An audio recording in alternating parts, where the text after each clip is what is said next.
আপনি যদি নিজেকে বারবার বলেন আমি পারবো না, আমি কনফিডেন্ট না, আমি ব্যর্থ, তাহলে সত্যি আপনি সেই মানুষটি হয়ে যান। কারণ আপনার মস্তিষ্ক আপনার ভাবনার ভাষা বোঝে, আর সেটাই বাস্তবতায় রূপ দেয়। এই ভিডিওতে আমি বলবো আপনার চিন্তা কিভাবে আপনার জীবন গড়তে পারে, এবং এটা শুধু কোনো মোটিভেশন নয়, এটা হচ্ছে বিজ্ঞান। বিজ্ঞান কি বলে? স্ট্যানফোর্ড ইউনিভার্সিটির মনোবিজ্ঞানী ডক্টর ক্যারল ডোয়েক বলেছিলেন, your mindset shapes your ability. যদি আপনি বিশ্বাস করেন আপনি শিখতে পারবেন, তাহলে আপনার মস্তিষ্ক সত্যি শেখার জন্য সক্রিয় হয়ে যায়।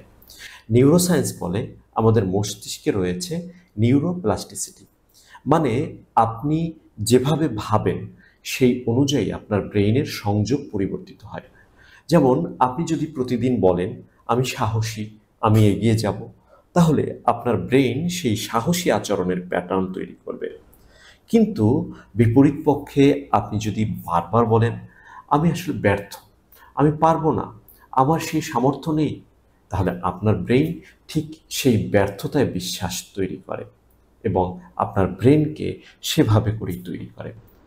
আপনি যেটা ভাবেন আপনি সেটারই রিহার্সাল করেন, আর সেটাই আস্তে আস্তে আপনার বিশ্বাস, আপনার আচরণ এবং আপনার জীবন হয়ে যায়। বাস্তব কিছু উদাহরণ দিচ্ছি। ডক্টর মোহাম্মদ ইউনুস, উনি যদি ভাবতেন আমি একাডেমিক লোক, গ্রামের মানুষের জন্য আমি কি করব, তাহলে গ্রামীণ ব্যাংক হতো না। ঠিক তেমনিভাবে আপনি নিজে আজ যে পর্যায়ে আছেন, যেখানে আছেন, তার অনেকটাই আপনি পৌঁছেছেন নিজের ভাবনার বলেই। ভালো হোক বা খারাপ, এটা ছিল আপনার চিন্তার প্রতিফলন। তাই নিজের চিন্তা বদলান, জীবন বদলে যাবে।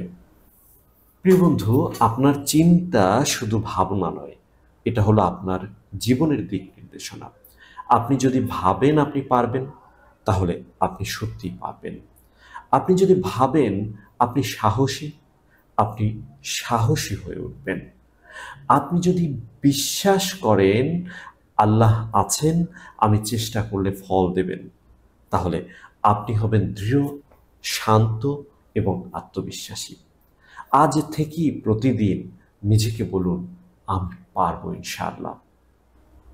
প্রিয় বন্ধু, আপনি যদি আপনার নিজের শক্তিতে বিশ্বাস করেন, তাহলে কমেন্টে লিখুন আমি ইতিবাচক চিন্তার শক্তিতে বিশ্বাস করি। শেয়ার করুন এই বার্তাটি, যাদের জীবনে চিন্তার বদল দরকার। ভালো থাকবেন প্রিয় বন্ধু। আল্লাহ হাফেজ। আসসালামু আলাইকুম ওয়া রাহমাতুল্লাহ।